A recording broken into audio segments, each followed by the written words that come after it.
What's up, y'all? Hope y'all doing good. I'm Anthony K. Thomas, and welcome to Wrestling with Rumors.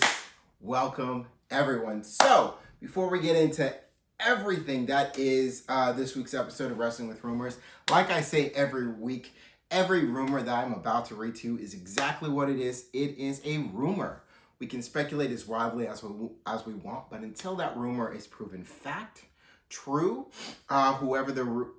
when whatever the rumor is about that person or company confirms, it remains what it is, a rumor. So with that, let's get into everything that is a new episode of Wrestling with Rumors. According to Fightful Select, WWE has no plans to slow down on celebrity involvement, with the company, pardon me, and there are plans into the summer. No word on exactly who, but more are coming. Now, I'm going to speak to this a little bit later, but for now, I will just say I understand it. Celebrities in WWE are not uncommon, especially when you look at a WrestleMania, like a build up to a WrestleMania or at WrestleMania, or a build up to a SummerSlam or at SummerSlam.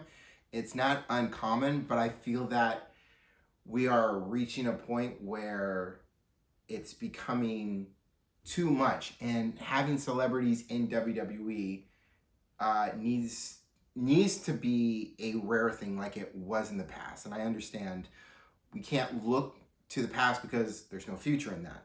I get that. But if it ain't broke, don't fix it. There are certain things, especially when it comes to celebrities, that WWE, or in this case TKO, doesn't need to continue to rely on. They should be rare. And having celebrities in WWE is that thing that should remain rare. Now, if they pop up at a show, if you're like in New York or in Los Angeles or somewhere else around the US or in the country, and they're just there to watch the show and a camera just shows them like, look who's here, that's cool. That's one thing. But to have them involved in matches, whether in the match or a manager of some kind, or coming out with the talent, is something entirely different and needs to remain rare. But I'll get into it a little bit more a little bit later on in this week's episode. Moving on, Chelsea Green posted that she'll be back in WWE very soon after undergoing a medical procedure to correct a heart issue. I saw this post, and I am very, very glad that the doctors were able to catch it and that she was able to take care of it. And it will be good to see her back in WWE once she is once she's 100% all healed up and ready to go. Her Hervis took a very big hit. Alba Fire gone. Anyway, it'll be good to have Chelsea Green back in WWE again once she's all cleared up and ready to go.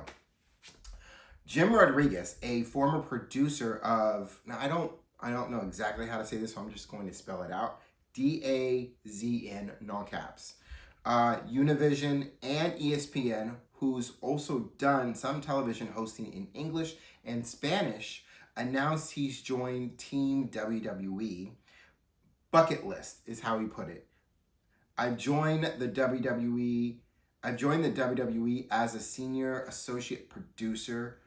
Gonna be involved with Raw, SmackDown, NXT productions, and making trips to Mexico for AAA. Beyond excited is what he posted, and that's awesome, right? That is a feel-good moment right there when you're able to accomplish that dream of yours that you've had for so long. I mean, you've done all these great things with Univision and ESPN, but to look at your bucket list and be able to check that off and says, yes, I'm working for WWE. I'm going to be doing stuff with Raw, with SmackDown, with NXT, and be going to Mexico for AAA as well.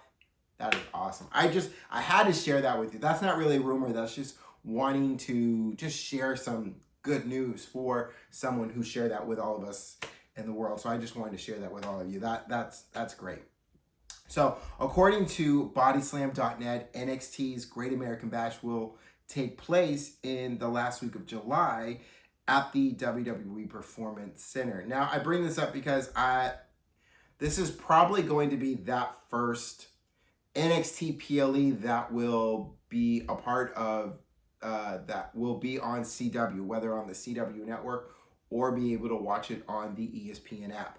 As the CW network announced with ESPN and Roku that they'll be showing all their sports, all CW sports through Roku and the ESPN app, which includes NXT PLEs. And I'm still double checking on this because I don't want to really confirm that, but I believe that's everything NXT. So that being able to watch NXT every Tuesday live on the ESPN app, and if that's the case, that's a good thing for people here in the West Coast, where we don't have to wait till 8 p.m. to watch NXT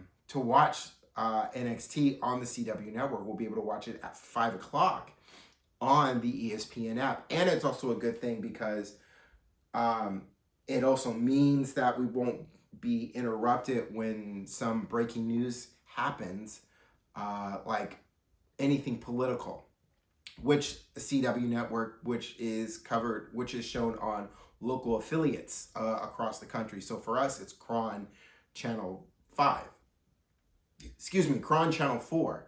So like that would cover political. So they would break in with breaking news, or like in the middle of an election, they would show more of that and show in NXT much later on at night. So, for example, with the election, with the midterm election coming up in November, we shouldn't have any interruption if we're able to watch NXT Tuesday nights on the ESPN app.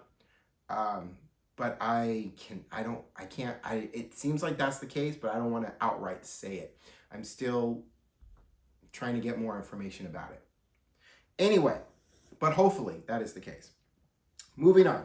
The Wrestling Observer newsletter was told by people in WWE that the number of wrestlers who were asked to take a pay cut is less than a half dozen, and they were people who would have been cut had they not accepted it. I think that really speaks for itself. I don't need to add anything to that. That really speaks for itself. And that's where I'm going to leave it for the rumor portion of Wrestling with Rumors. Now let's move on to a few other things that I wanted to talk about real quick. I know the rumor side of it was a little bit short this week. I know that. But moving on. So I wanted to take a quick walk through the errors of WWE. And this is going to lead into what I talked about a rumor I read a little bit earlier. So starting with, and now the errors of WWE really go further back than where I'm starting. I'm starting from 1984 and on. So I'm really starting from when Vincent Kennedy McMahon took over the company from his father, Vince Sr., who at that time it was called Worldwide Wrestling Federation, so WWF. And then when Vince took over the company from his father, Vince took out the wide and just called it World Wrestling Federation for a good while. I will say for a good while, and then it was changed. Anyway, so we're starting from there. So 1984 to 1993 was known as the Golden Era, which really was anchored by Hulk Hogan. Hulk Hogan was really the face, was really the first face of Vincent Kennedy McMahon's WWF at that time, and we also saw the birth of WrestleMania. In 1984 to 1993 is where I came in. So I started watching, I got introduced to this company in 1987 when my friend's dad had WrestleMania 3 on, and coming across it, sitting on the carpet and watching it, I was hooked for life. Here I am today still. 1987 and now. It's incredible. So we get into the new generation era, and that was 1993 to 1997, and that was really seeing it being anchored with the faces of that really being switched off back and forth between Bret Hart and Shawn Michaels. We also saw guys like The Rock show up. He was, at the time, it was Rocky Johnson. Rocky Maivia. And we saw Stone Cold Steve Austin begin to find himself as Austin 316 during that time. The Undertaker also at that time. And then we get into the Attitude Era. Razor Ramon and Diesel as well in that same era. And then we get into the Attitude Era, which was 1997 to 2002. We had the Monday Night Wars. We had competition with WCW going at that time. It was anchored by the time we got into 97 to 2002 with the Attitude Era, it was really the face of that at that time was Stone Cold Steve Austin, got The Rock, Undertaker, Triple H, Mankind, and also in that time period, we also saw the birth of D-Generation X, starting with Shawn Michaels and Triple H, and then after Shawn Michaels had to leave because of his back and not knowing when he was going to come back, Triple H really taking over D-Generation X and making it his own with X-Pac, with Chyna, with Badass Billy Gunn, with the Road Dogg Jesse James. Incredible. And then from 2002 to 2008, we had the Ruthless Aggression Era with guys like John Cena, Brock Lesnar, Batista, Randy Orton, and we saw the faction of Evolution, which really felt like a WWE upgraded version to the Four Horsemen with Evolution. One of my favorite factions in WWE, and you had Triple H and Ric Flair really running that with guys like Batista and Randy Orton. You got Triple H, Ric Flair, Randy Orton, and Batista. That was an hell of a faction. That was incredible. Loved that faction. And then we get into the PG era, which was 2008 to 2014. The family-friendly type of era, when we had John Cena really was the face of that company. And around that time, between 2008 and 2014, Randy Orton had his own, had two teams that I really, had a team and a faction that I really liked. The first, he was a tag team with Edge called Rated RKO, and I love that team. And they took on the returning, and around that time period, DX came back together for about a year or so, and that was antics. That was Shawn Michaels and Triple H just having a good time, but Randy Orton also having his own faction in that era called Legacy with Cody Rhodes and Ted DiBiase Jr. And I loved that faction and what it was and what it meant. It felt like Randy Orton's version of Evolution, but in Legacy it was next generation superstars of their fathers who were in the company prior, and it was a good faction for as long as it lasts. It was also in that time period between 2008 and 2014, DX came back together for a last time, had a last run. And it was right after Shawn Michaels at WrestleMania 25 had a classic of a match with The Undertaker, and The Undertaker defeated Shawn Michaels. And then Shawn Michaels and Triple H have what is called what you would call a last stand, one last run of D-Generation X.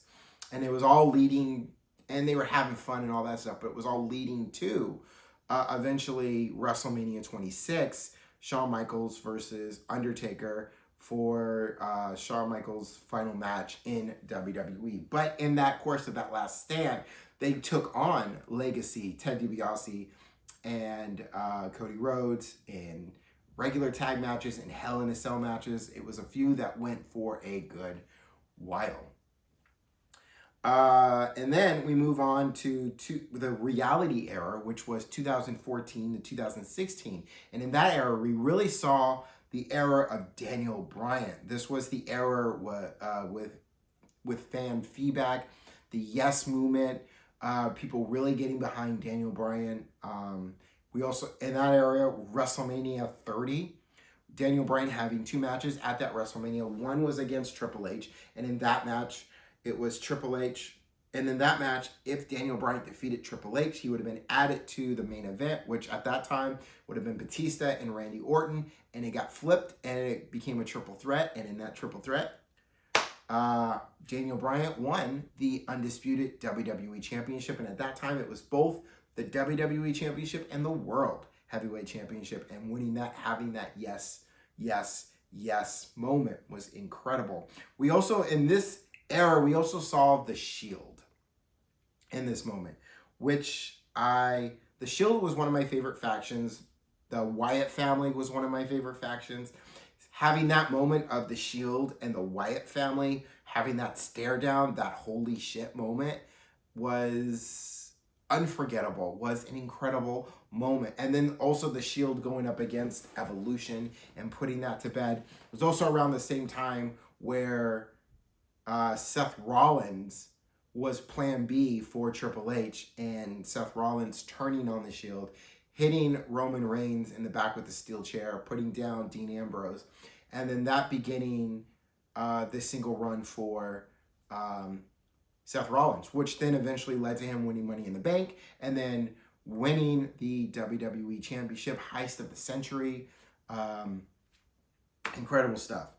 And we get into 2016 to 2021, which was known as the New Era, in which Seth Rollins, Roman Reigns began their rise, continued their rise. And this was also the start of the women's evolution, the women's revolution movement, which is also where give divas a chance, and that changing from, and in that same time period changing, instead of calling them divas, calling them WWE superstars, and giving them that, and getting rid of the Butterfly Divas Championship belt and giving them a women's championship, which was a hell of a moment to watch. And that first match for the WWE Women's Championship at WrestleMania, which was Charlotte Flair, which was Becky Lynch, which was Sasha Banks, and I believe also Bayley. But I think it was just a triple threat, if I remember correctly. Then we get to the Thunderdome pandemic era, which was a very short era, which was really 2020 into 2021, an unexpected. We call this the unexpected era because it was COVID, and it left pro wrestlers from not just WWE, but AEW and TNA and everywhere else, left wondering what to do. And for those that kept the show going, they kept the show going in one location. AEW did it in Jacksonville, in Tony Khan's father's arena for the Jacksonville Jaguars. They were able to do it there. And for WWE, they kept it in Florida, in an arena in Florida, and they called it the Thunderdome. And it was where Raw and SmackDown and all pay-per-views or PLEs were done for that foreseeable future, all the way up till 2021, where the first live event, the first event that was done in front of a crowd was in 2021, was WrestleMania. And then we move on to, and in that same era was the beginning of the Bloodline, which takes us into 2021 into now, which is anchored by Roman Reigns and Cody Rhodes. So, going through all these eras, some eras were better than others. It is very, I think it's very agreeable for a lot of us to say that the Attitude Era was an incredible era. I would say there was a lot of good things that also came out of the New Generation era. When you look at Shawn Michaels, when you look at when you look at Bret Hart, when you look at Razor Ramon, when you look at Diesel, Big Daddy Cool.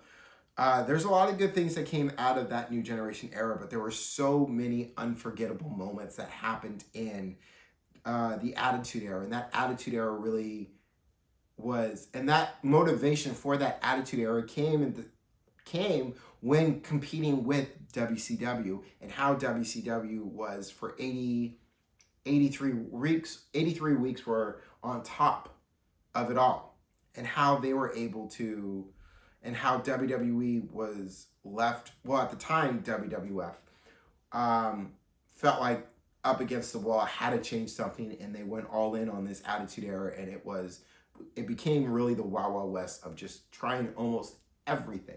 But it was a great time in professional wrestling. It's definitely a great era. PG era was okay. The reality era was good. There was a lot of good things that came out of it. And honestly, there's a lot of good things. I mean, you could look at, there's a lot of good things as well as a lot of bad things that came out of every single era. Now, when you look at this era that we're particularly in, whether you call it the Renaissance Bloodline era or the TKO era or the Paul Levesque era, whatever era you call this, there's been some great things that have come out of the era that we are currently in within WWE, but there's also a lot of bad. Pardon me, there's also a lot of bad that's come out of this era that makes it feel a little stale at times, or a little bored at times. But there are highs and there are lows, no matter where you watch professional wrestling. And whether you stay and continue to show up, or just say, F this, I'm going somewhere else, is the beautiful thing about being a fan in professional wrestling. And we are unique. We are a unique kind of fandom. Because we are the loudest, we are the most vocal, and we are fans of something that does not have any days off, that does not have a season, or that does not have an off season. We are, as Jacob Fatu says about himself, we are all gas, no breaks, every Monday, every Tuesday, every Wednesday, every Thursday, every Friday, every Saturday. We are all gas, no breaks with professional wrestling, whether it's WWE, whether it's AEW, whether it's TNA, whether it's New Japan, whether it's the multiple independent pro wrestling companies that you attend or are able to watch on YouTube or wherever. We are the best fans in the world. We pro wrestling fans, we are the best fans. We are better fans. And you have every right to agree with me on this, and it might just be me saying this, but we are better fans than any other sport when it comes to hockey, basketball, baseball, football, either American or European. Whatever other sport it is, we are the best in the world as far as fans go for professional wrestling. 100%. Now, as far as what I talked about earlier about celebrities in WWE, now when you name the celebrities back then, when you look at celebrities that have shown up through the years, like Mr. T, Arnold Schwarzenegger twice, one during an episode of SmackDown where he clocked Triple H, and this was when Triple H was going to clocked Arnold Schwarzenegger, and Arnold Schwarzenegger quickly got his receipt. And then also making an appearance at a WrestleMania in Silicon Valley, Santa Clara, when he was dressed as Terminator, it was like a video announcement as Triple H was going to come out like a Terminator to face Sting. Cyndi Lauper, Pamela Anderson, Johnny Knoxville in a match he had against Sami Zayn at WrestleMania. That was funny. That was a decent match. That was a funny match. Pete Rose, Mike Tyson, celebrities, athletes, musicians, they have all come and taken some kind of part within WWE. But lately, it feels like it's being pushed. It feels like it's a little too much, especially when you look at this past past WrestleMania and how Pat McAfee was inserted into a main event match between Cody Rhodes and Randy Orton. And it was fine. It was a match that we were all excited for and we were looking forward to. It did not need anything else. It didn't need a Pat McAfee. It didn't need a jelly roll in that match. It just needed Cody Rhodes and Randy Orton. And whoever Randy Orton was talking, and the person Randy Orton was talking to on the phone could have been a lot better in choice than Pat McAfee. It could have been a legend. It could have been Arn Anderson. It could have been his own father. It could have been anyone else that was on the phone with Randy Orton, reminding Randy Orton who he is as the Viper. It absolutely should have not been Pat McAfee. No offense to Pat McAfee. What he did on commentary with Michael Cole was what it was. It was entertaining. It was fun. And every once in a while he got involved in a match. That's fine. He's done that before in the past. But how he was inserted by TKO in this particular match didn't sit well with a lot of people. And the fact that it really got ruined because Randy Orton was supposed to win that match at WrestleMania and lost because Pat McAfee pulled out. He didn't want it. He was done after that WrestleMania.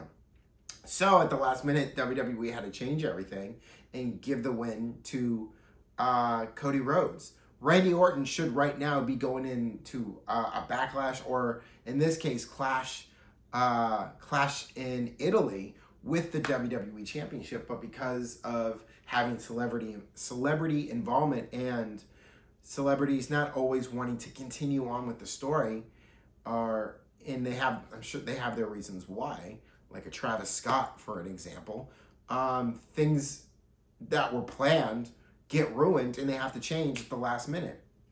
So celebrity involvement, while though it's fun and it's cool every once in a while to have it, it's to have them involved in long-term stories. Story involvement is never the best idea, and it's proven the last couple of times why it's not a good idea. So moving forward, and I know this is probably not going to happen, but moving forward, celebrities in WWE, while it's not uncommon and it's cool every once in a while, keep it rare. A SummerSlam, a WrestleMania, every once in a while, to have them involved in the serious storylines and the main event stuff doesn't always pan out like it's planned to.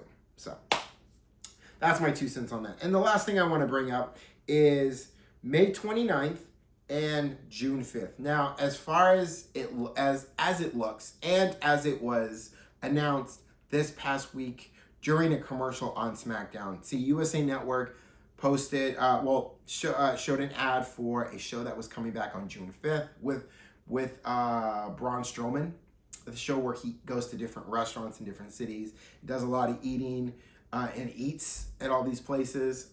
Forgot the name of it, but it looks like that May 29th will be the last 3-hour episode of SmackDown for the rest of the year. And then starting June 5th, SmackDown will return to a 2-hour format with that announcement on June 5th for that show with Braun Strowman. So that's how it looks. I'm sure we'll get a confirmation as far as SmackDown saying they're going to return to a 2-hour format very soon, if not this Friday, on SmackDown. So we will see. But that'll do it for now. I am Anthony K. Thomas. This has been a new episode of Wrestling with Rumors. If you haven't yet, go ahead and hit that subscribe button so you can keep up with all new episodes of Wrestling with Rumors, my short rumor of the day, and even some stories that I drop every once in a while about my love for wrestling and stories I have about me watching wrestling or missing an episode or something like that come out. So go ahead and hit that subscribe button. Keep up with all wrestling stuff drops. Go ahead and hit that like button. Leave a comment. Let me know what you think. And take care. So with take care. Hope all you have a good, fun, and safe week. Don't forget to take care of yourselves, and I will see all of you next Sunday, next week, for a whole new episode of Wrestling with Rumors. Peace, y'all.